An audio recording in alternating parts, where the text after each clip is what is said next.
firman yang disampaikan kepada Yesaya bin Amos tentang Yehuda dan Yerusalem.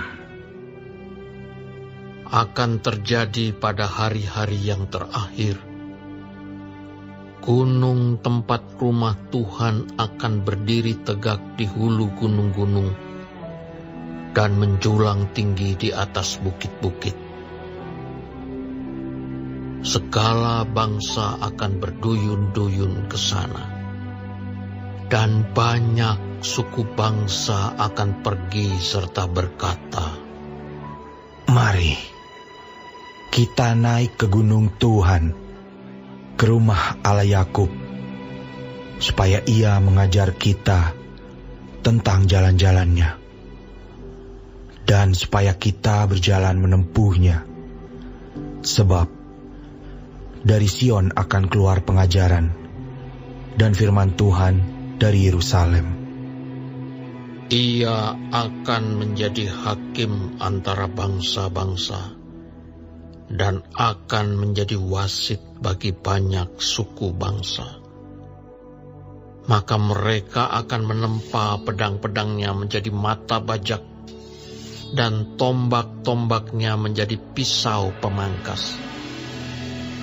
Bangsa tidak akan lagi mengangkat pedang terhadap bangsa, dan mereka tidak akan lagi belajar perang.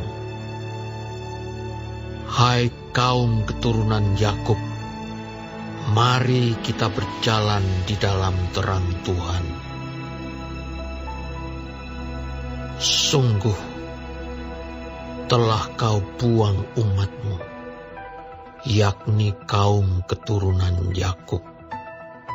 Sebab di mana-mana mereka melakukan tenung seperti yang di timur, dan sihir seperti orang Filistin, dan orang-orang asing di antara mereka terlalu banyak. Negerinya penuh emas dan perak, dan tak terbatas harta bendanya. Negerinya penuh kuda, dan tak terbatas jumlah keretanya. Negerinya penuh berhala-berhala. Mereka sujud menyembah kepada buatan tangannya sendiri, dan kepada yang dikerjakan oleh tangannya. Maka manusia ditundukkan dan orang direndahkan. Janganlah ampuni mereka. Masuklah di sela gunung batu, dan bersembunyilah di dalam liang tanah terhadap kedahsyatan Tuhan, dan terhadap semarak kemegahannya. Manusia yang sombong akan direndahkan, dan orang yang angkuh akan ditundukkan. Dan hanya Tuhan sajalah yang maha tinggi pada hari itu. Sebab Tuhan semesta alam menetapkan suatu hari untuk menghukum semua yang congkak dan angkuh, serta menghukum semua yang meninggikan diri, supaya direndahkan. Untuk menghukum semua pohon aras di Libanon, yang tumbuh meninggi dan tetap menjulang, dan menghukum semua pohon tarbantin di Basan. Untuk menghukum semua gunung yang tinggi-tinggi, dan semua bukit yang menjulang ke atas. Untuk menghukum semua menara yang tinggi-tinggi, dan semua tembok yang berkubu. Untuk menghukum semua kapal Tarsis, dan semua kapal yang paling indah. Manusia yang sombong akan ditundukkan, dan orang yang angkuh akan direndahkan. hanya Tuhan sajalah yang maha tinggi pada hari itu. Sedang berhala-berhala akan hilang sama sekali. Maka orang akan masuk ke dalam gua-gua di gunung batu dan ke dalam liang-liang di tanah terhadap kedahsyatan Tuhan dan terhadap semarak kemegahannya pada waktu ia bangkit menakut-nakuti bumi. Pada hari itu berhala-berhala perak dan berhala-berhala emas yang dibuat manusia untuk sujud menyembah kepadanya akan dilemparkannya kepada tikus dan kelelawar. Dan ia akan masuk ke dalam lekuk-lekuk di gunung batu dan ke dalam celah-celah di bukit batu terhadap kedahsyatan Tuhan dan terhadap semarak kemegahannya pada waktu ia bangkit menakut-nakuti bumi. Jangan berharap pada manusia, sebab ia tidak lebih daripada embusan nafas, dan sebagai apakah ia dapat dianggap?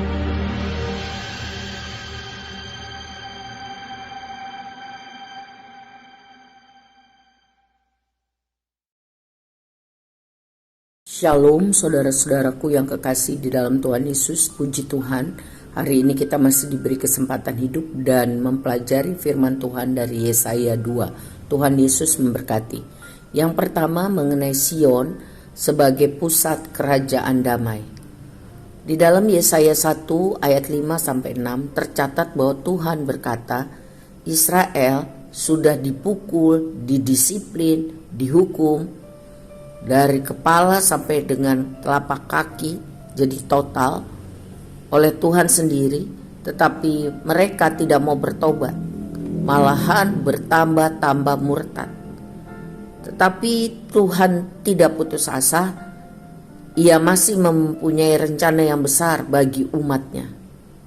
Suatu saat, pada hari-hari terakhir, dari Sion, dari tempat bait Allah didirikan, Tuhan akan memenuhi dengan kemuliaan dan keadilannya.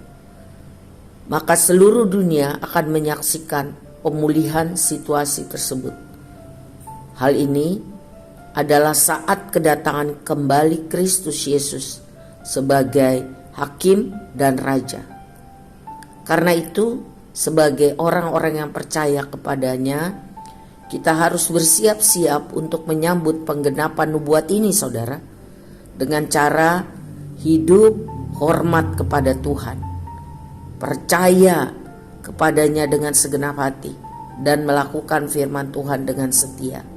Mari kita jalani hidup dengan cara yang terbaik seperti untuk Tuhan.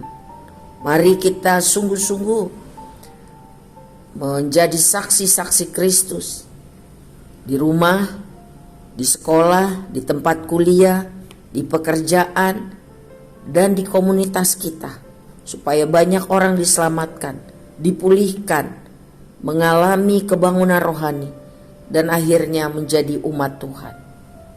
Yang kedua, mengenai hukuman Tuhan terhadap semua orang yang meninggikan diri.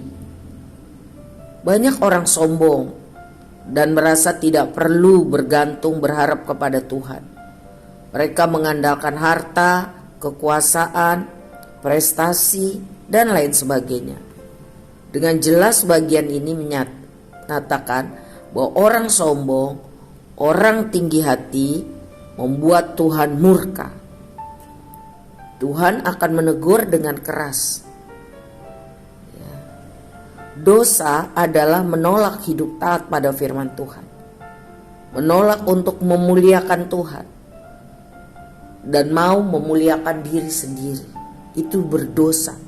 Orang sombong, orang tinggi hati lupa atau tidak sadar bahwa hidup dan mati manusia itu tergantung kepada Tuhan. Manusia makhluk lemah, tidak berdaya. Ya. Sebab itu jangan kita sombong. Mari kita andalkan Tuhan, bukan mengandalkan manusia. Sebab orang sombong akan ditundukkan, direndahkan. Sebab hanya Tuhan yang maha tinggi. Dialah satu-satunya sumber kekuatan, sumber pengharapan kita. Berbahagialah orang yang Tuhan adalah pengharapannya.